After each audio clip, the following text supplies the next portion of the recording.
بسم اللہ الرحمن الرحیم رب اشرح لی صدری ویسر لی امری واحلل عقدۃ من لسانی یفقہوا قولی۔ سورۃ الکہف آیت نمبر 60 سے۔ وَإِذْ قَالَ مُوسَىٰ لِفَتَاهُ لَا أَبْرَحُ حَتَّىٰ أَبْلُغَ مَجْمَعَ الْبَحْرَيْنِ أَوْ أَمْضِيَ حُقُبًا، اور جب کہا موسیٰ علیہ السلام نے اپنے خادم کو، میں نہ پلٹوں گا یہاں تک کہ میں پہنچوں دو دریاؤں کے درمیان ہونے کی جگہ، یا میں چلتا رہوں گا برسوں۔ اب نوجوان سے مراد یوش بن نون علیہ السلام ہے، جو موسیٰ علیہ السلام کی وفات کے بعد ان کے جانشین ہوئے۔ اس جگہ سے مراد سرائے سینا کا وہ جنوبی راس ہے جہاں خلیج عقبہ اور خلیج سوئس دونوں آ کر ملتے ہیں، جبکہ اس میں مجمع البحرین ہے، یعنی جہاں دو سمندر آپس میں ملتے ہیں۔ نہیں پہنچ پاؤں گا، چلتا رہوں گا، سفر جاری رکھوں گا چاہے کتنا ہی عرصہ لگ جائے۔ یعنی حضرت موسیٰ علیہ السلام کو اس سفر کی ضرورت اس لیے بھی پیش آئی کہ انہوں نے ایک موقع پر ایک سائل کے جواب میں کہہ دیا کہ اس وقت مجھ سے بڑا عالم کوئی نہیں ہے۔ اللہ کو یہ جملہ پسند نہ آیا اور وحی کے ذریعے انہیں مطلع کیا کہ ہمارا ایک بندہ خضر علیہ السلام جو تجھ سے بھی بڑا عالم ہے۔ حضرت موسیٰ علیہ السلام نے پوچھا، یا اللہ، اس سے ملاقات کیسے ممکن ہے؟ اللہ تعالیٰ نے فرمایا، جہاں دونوں سمندر ملتے ہیں وہیں ہمارا وہ بندہ بھی ہوگا۔ نیز فرمایا کہ مچھلی ساتھ لے جانا، جہاں مچھلی تمہاری ٹوکری سے نکل کر غائب ہو جائے گی تو سمجھ لینا کہ یہی وہ مقام ہے۔ چنانچہ حکم کے مطابق مچھلی لی اور سفر شروع کر دیا۔ فَلَمَّا بَلَغَ مَجْمَعَ بَيْنِهِمَا نَسِيَ حُوتَهُمَا فَاتَّخَذَ سَبِيلَهُ، تو جب وہ دونوں پہنچے جمع ہونے کی جگہ میں درمیان ان کے دو دریاؤں کے، تو وہ دونوں بھول کے حوتہما اپنی مچھلی کو، بس اس نے بنا لیا سبیلہ اپنا رستہ،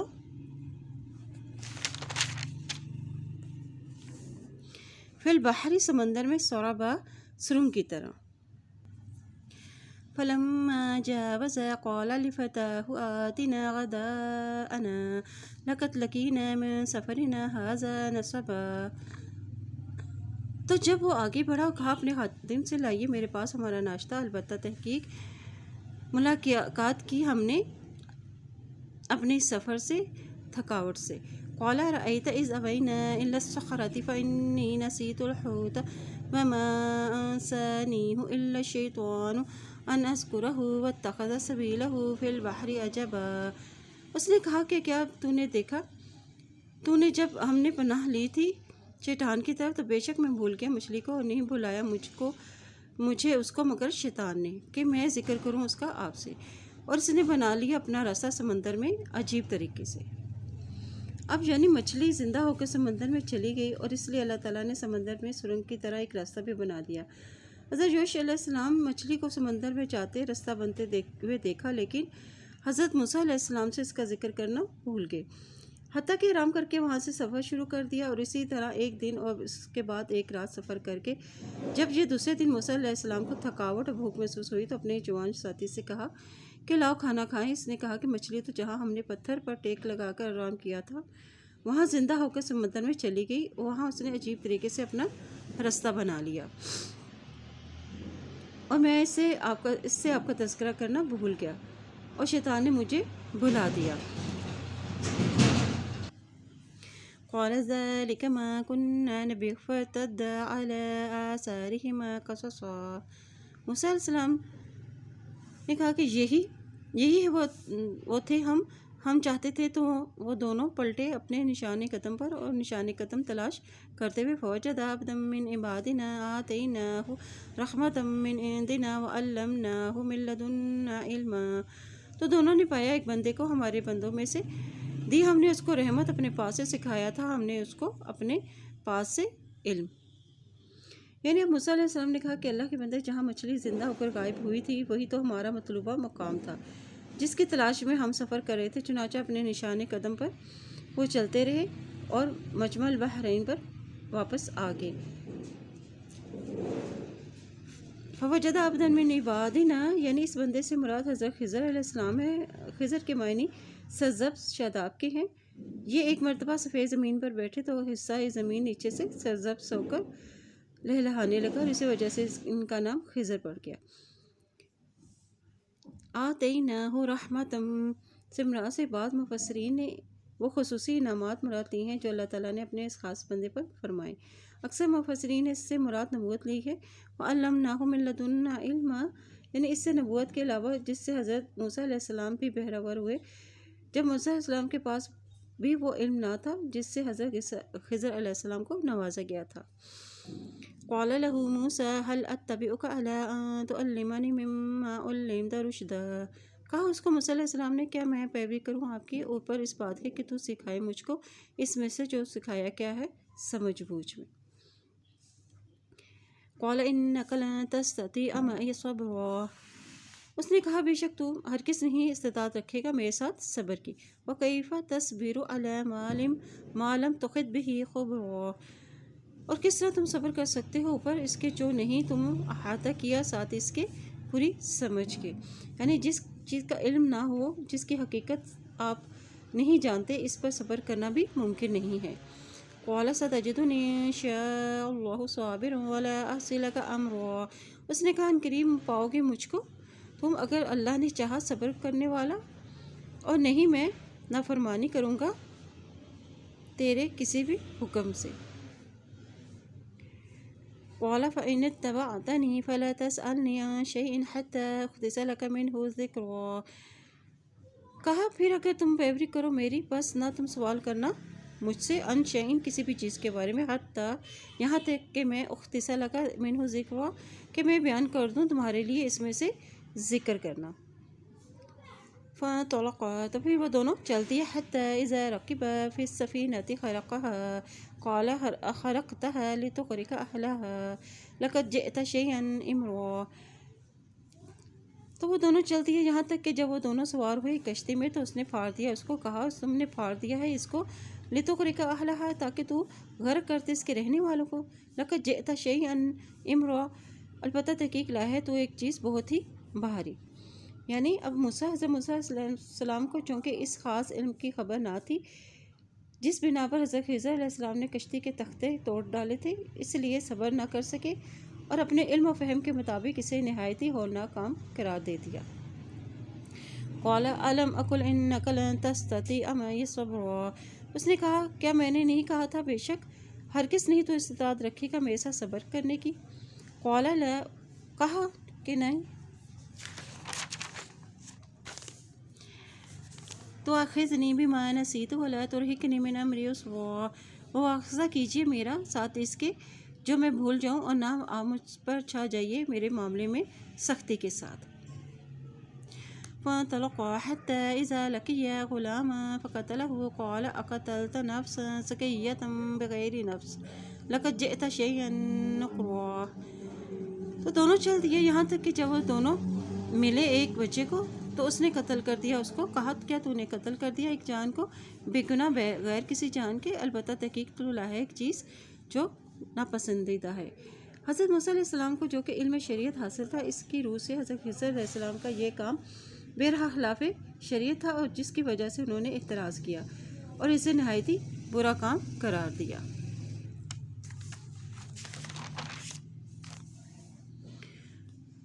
قال الم اقل لک انک لن تستطیع معی صبرا، کہا کیا میں نے نہیں کہا تجھ کو کہ بے شک تو ہرگز نہیں استطاعت رکھتا میرے ساتھ صبر کی۔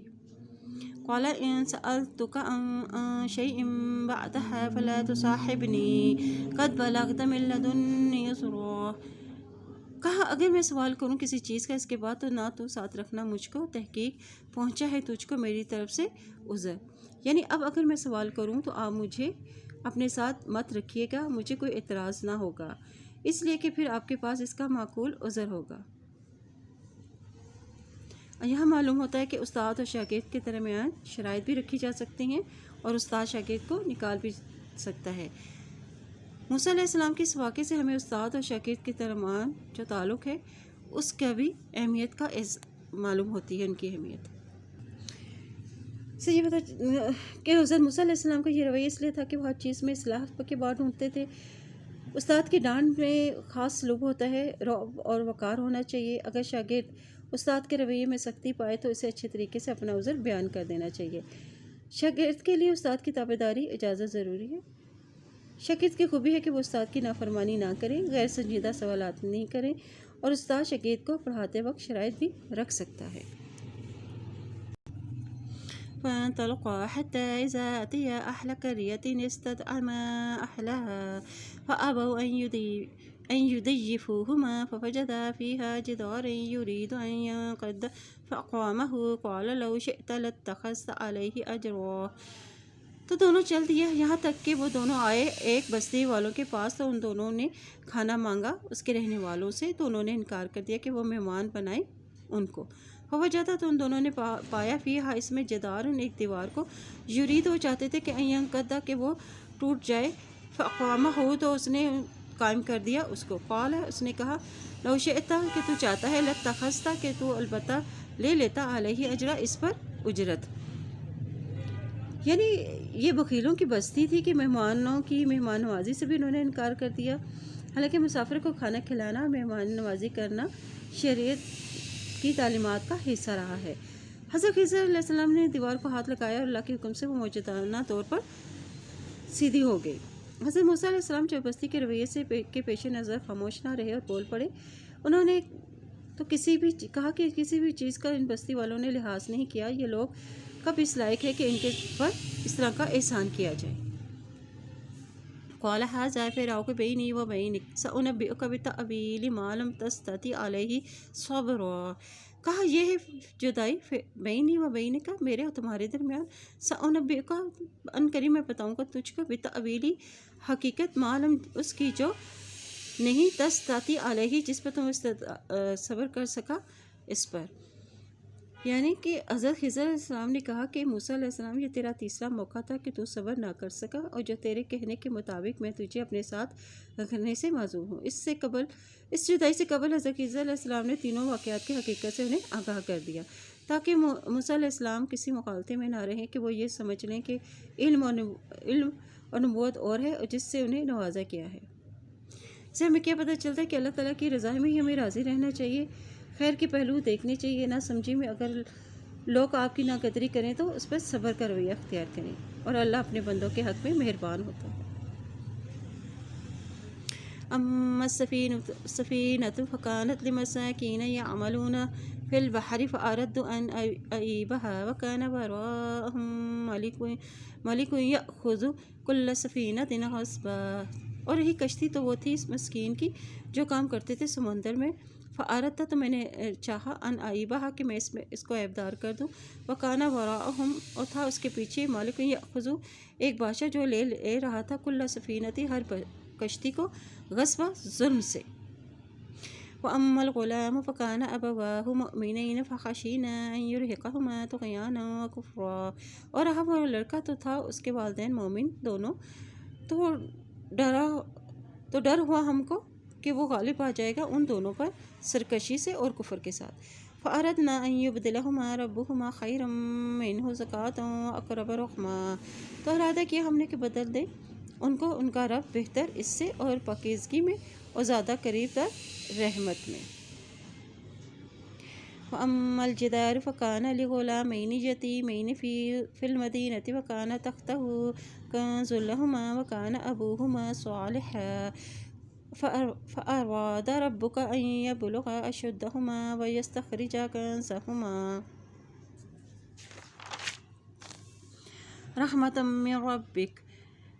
رحمة من ربك وما فعلته عن أمري ذلك تأويل ما لم تستطع عليه صبرا۔ اور جہاں تک دیوار کا تعلق ہے تو وہ تھی دو لڑکوں کی، دو یتیم کی شہر میں، اور تھا ان کے نیچے ایک خزانہ ان کا، اور تھا ان کا والد نیک۔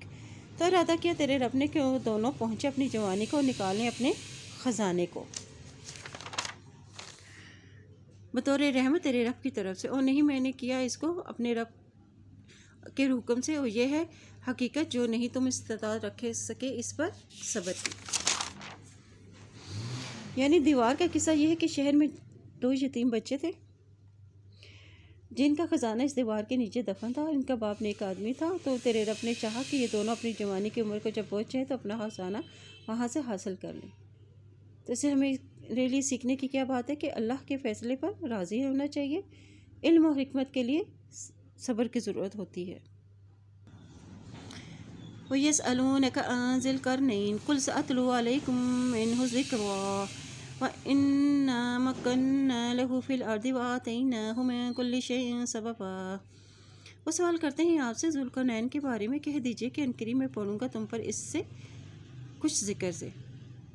یعنی یہ مشرکین کے تیسرے سوال کا جواب ہے جو یہودیوں کے کہنے پر انہوں نے نبی صلی اللہ علیہ وسلم سے کیے۔ ذوالقرنین کے معنی ہے دو سینگوں والے۔ یہ اس نام اس لیے پڑا کہ فی الوقت اس کے سر پہ دو سینگ تھے، یا اس لیے کہ اس نے مشرق و مغرب دنیا کے دونوں کناروں پر پہنچ کر سورج کے قرن یعنی اس کی شعاؤں کا مشاہدہ کیا تھا۔ بعض کہتے ہیں کہ اس کے سر پر بالوں کی 2 لٹیں تھیں۔ ذوالقرنین ایسا حکمران تھا جس کو اللہ نے اسباب اور وسائل کی فراوانی سے نوازا تھا۔ وہ مشرق و مغرب ممالک کو فتح کرتا ہوا ایک ایسی پہاڑی یا درے پر جا پہنچا جس کی دوسری طرف یاجوج ماجوج تھے۔ اس نے وہاں یاجوج ماجوج کا راستہ بند کرنے کے لیے ایک بند تعمیر کیا۔ وہ عادل، اللہ کو ماننے والا، آخرت پر یقین رکھنے والا تھا۔ وہ نفس پرست اور مال و دولت کا حریص نہیں تھا۔ اِنَّا مَكَّنَّا لَهُ فِي الْأَرْضِ وَآتَيْنَاهُ مِن كُلِّ شَيْءٍ سَبَبًا، اور بے شک ہم نے اقتدار دیا تھا ہم نے اس کو زمین میں، اور دی ہم نے اس کو ہر چیز میں سے سببا اسباب۔ اب یہاں سببا کے معنی ہے رسی کے ہیں۔ ہم نے اسے ایسے ساز و سامان اور وسائل مہیا کیے جس سے کام لے کر اس نے فتوحات حاصل کی اور دشمن کا غرور خاک میں ملایا، ظالم حکمران کو نیست و نابود کر دیا۔ فَأَتْبَعَ سَبَبًا، تو اس نے پیروی کی اسباب کی۔ یہاں دوسرے سبب کے معنی راستے کے کیے گئے ہیں، یا یہ مطلب ہے کہ اللہ کے دیے ہوئے مال، اللہ کے دیے ہوئے وسائل سے مزید وسائل تیار اور مہیا کیے۔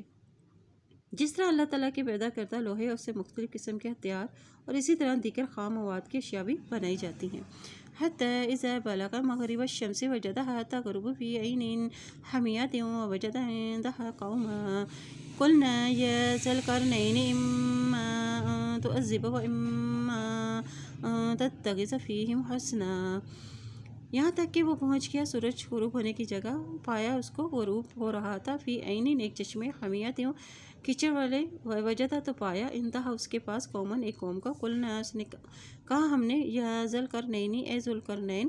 اما ان تعذب و اما ان تتخذ فیہم، خواہ یہ کہ تو عذاب دے ان کو، خواہ یہ کہ تو اختیار کر لے ان کے معاملے میں حسنہ بھلائی۔ عین چشمہ، اس سے مراد چشمہ یا سمندر، حمیت کیچڑ یا دلدل، ووجدہ پایا یعنی دیکھا یا محسوس کیا۔ مطلب یہ ہے کہ ذوالقرنین جب مغربی جہت میں ملک پر ملک فتح کرتا ہوا اس مقام پر پہنچا جہاں آخری آبادی تھی، وہاں گدلے پانی کا چشمہ یا سمندر تھا جو نیچے سے سیاہ معلوم ہوتا تھا۔ اسے ایسا محسوس ہوا کہ گویا سورج اس چشمے میں ڈوب رہا ہے۔ ساحلی سمندر سے یا دور سے جس کے آگے حد نظر کچھ نہ ہو، غروب شمس کا نظارہ کرنے والوں کو ایسا ہی محسوس ہوتا ہے کہ سورج سمندر میں یا زمین میں ڈوب رہا ہے، حالانکہ وہ اپنے مقام آسمان پر ہی ہوتا ہے۔ فیہم حسنہ، یعنی ہم نے اس قوم پر غلبہ دے کر اختیار دے دیا کہ چاہے تو اسے قتل کر دے یا قیدی بنا لے یا فدیہ لے کر بطور احسان چھوڑ دے۔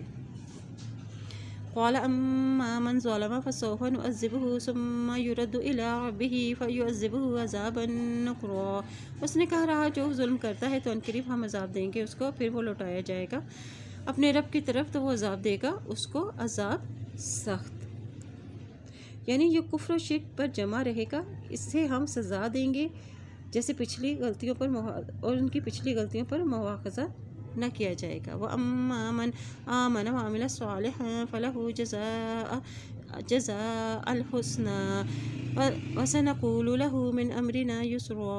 اور رہا ایمان لایا اور عمل کیے اور اچھے تو اس کے لیے بدلہ اچھا، اور عنقریب ہم کہیں گے اس کے لیے اپنے حکم میں سے آسان۔ امراً یسرا، ہم ان کو نرم احکام دیں گے، رخصت، سہولت اور مراعات دیں گے نیکیاں کرنے والوں کو۔ ثم اتبع سببا، پھر اس نے پیروی کی اسباب کی، یعنی اب مغرب سے مشرق کی طرف اس نے سفر اختیار کر لیا۔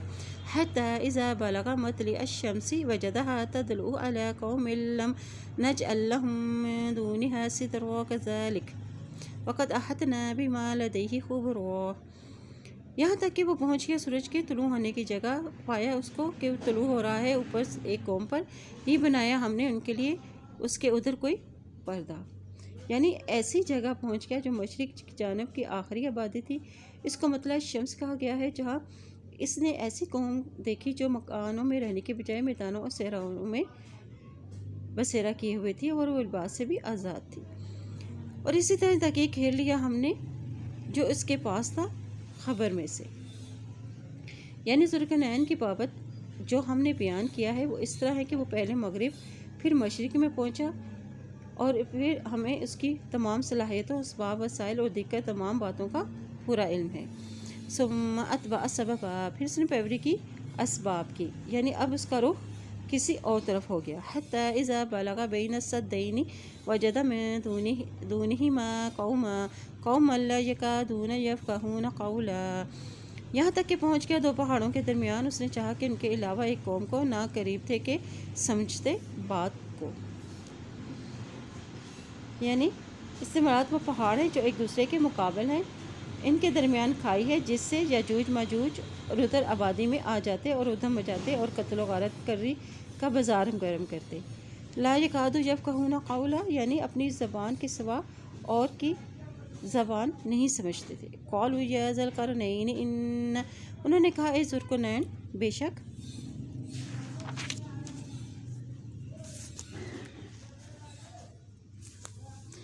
یأجوج ومأجوج مفسدون فی الارض فہل نجعل لک حرجا علی ان تجعل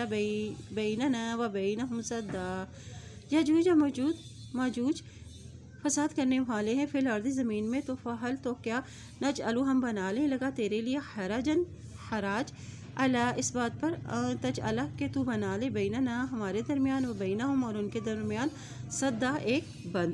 یاجوج ماجوج یہ دو قومیں تھیں اور حدیث صحیح کے مطابق نسل انسانی میں سے ہیں. ان کی تعداد دوسری نسل انسانی کے مقابلے میں زیادہ ہوگی اور انہیں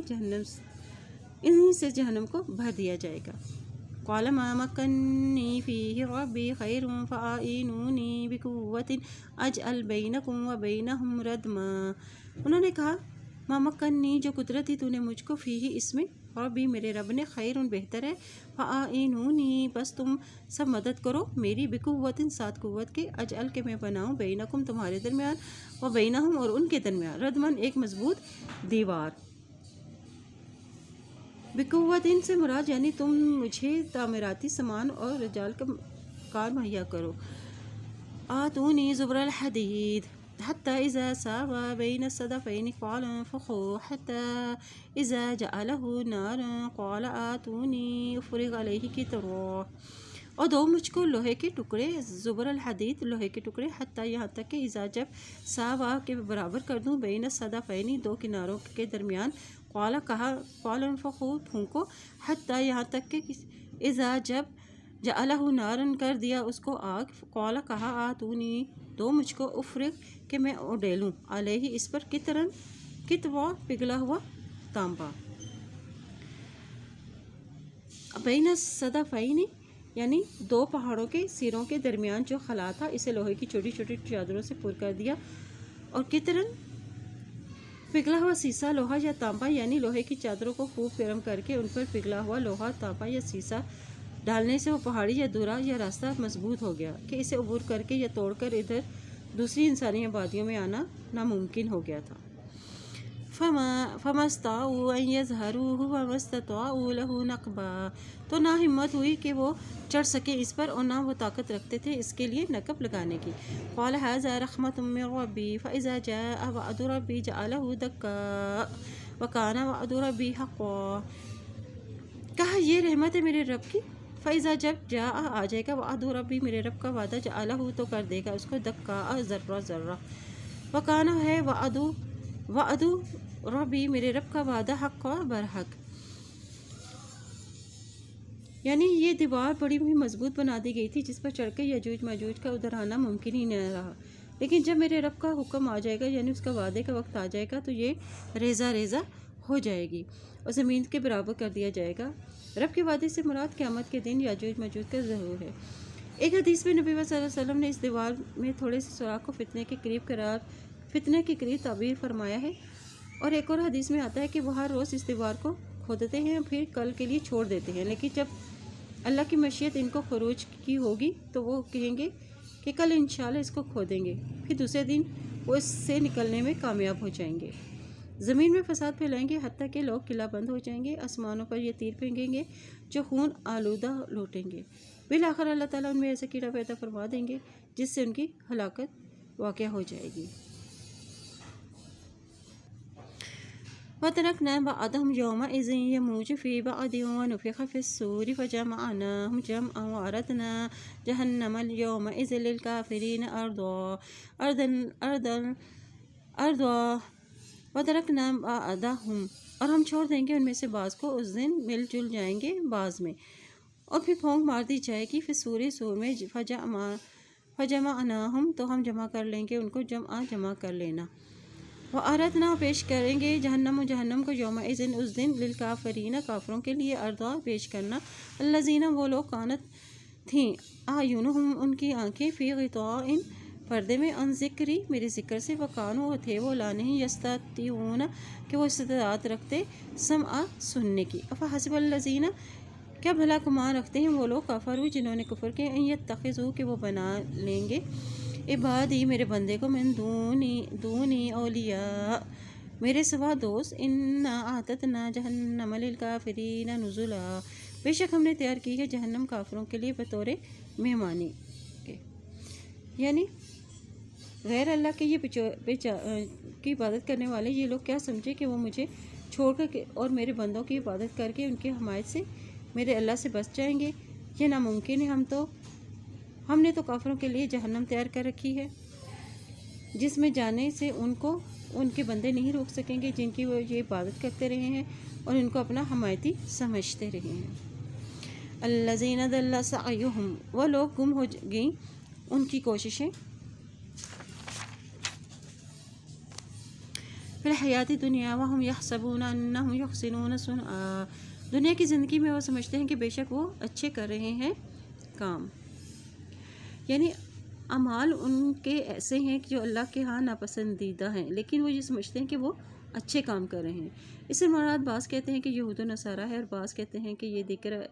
اہل بدعت ہیں، اور بعض کہتے ہیں کہ مشرکین ہیں۔ صحیح بات تو یہ ہے کہ یہ آیت عام ہے جس میں ہر وہ فرد اور گروہ شامل ہے جس کے اندر مذکورہ صفات پائی جاتی ہیں۔ اولئک الذین کفروا بآیات ربہم ولقائہ فحبطت اعمالہم فلا نقیم لہم یوم القیامۃ وزنا، اور یہی وہ لوگ ہیں جنہوں نے کفر کیا اپنے رب کی آیات کر، اس کی ملاقات سے تو ضائع ہو گئے ان کے اعمال، تو نہیں ہم قائم کریں گے ان کے لیے قیامت کے دن کوئی بھی وزن۔ بآیات ربہم سے مراد کیا ہے کہ توحید کی دلائل ہے اور کائنات میں پھیلے ہوئے ہیں جو رب کی ملاقات سے کفر کا مطلب ہے کہ آخرت کی زندگی اور دوبارہ جی اٹھنے سے انکار کرتے ہیں۔ وزنا یعنی ان کے اعمال بے وزن ہوں گے، ان کا انجام جہنم ہوگا اور ان کے اعمال کی کوئی قدر و قیمت نہ ہوگی۔ ذالک جزاؤہم جہنم بما کفروا واتخذوا آیاتی ورسلی ہزوا، یہ ان کی جزا جہنم ہے بوجہ اس کے جو انہوں نے کفر کیا، انہوں نے بنا لیا میری آیات اور رسولوں کو ہزوا مذاق۔ ان الذین آمنوا وعملوا الصالحات کانت لہم جنات الفردوس نزلا، بے شک وہ لوگ جو ایمان ہیں انہوں نے عمل صالح کیے ہیں ان کے لیے جنت الفردوس مہمانی کے طور پر، یعنی اہل جنت اس کی نعمتوں سے کبھی بھی نہیں اکتائیں گے، اور جنت الفردوس جنت کا سب سے اعلیٰ درجہ ہے، اس لیے نبی صلی اللہ علیہ وسلم نے فرمایا کہ جب بھی تم اللہ سے جنت کا سوال کرو تو فردوس کا سوال کرو، اس لیے کہ وہ جنت کا اعلیٰ حصہ ہے اور وہیں سے جنت کی نہریں پھوٹتی ہیں۔ خالدین فیہا لا یبغون عنہا حولا، ہمیشہ رہنے والے ہیں اس میں نہ چاہیں کہ اس سے ٹلنا۔ قل لو کان البحر مدادا لکلمات ربی لنفد البحر قبل ان تنفد کلمات ربی ولو جئنا بمثلہ مددا قل انما انا بشر مثلکم یوحی الی انما الہکم الہ واحد فمن کان یرجو لقاء ربہ فلیعمل عملا صالحا ولا یشرک بعبادۃ ربہ احدا، کہہ دیجئے اگر ہو جائیں سمندر روشنائی میرے رب کی باتوں کی، البتہ ختم ہو جائیں گے سمندر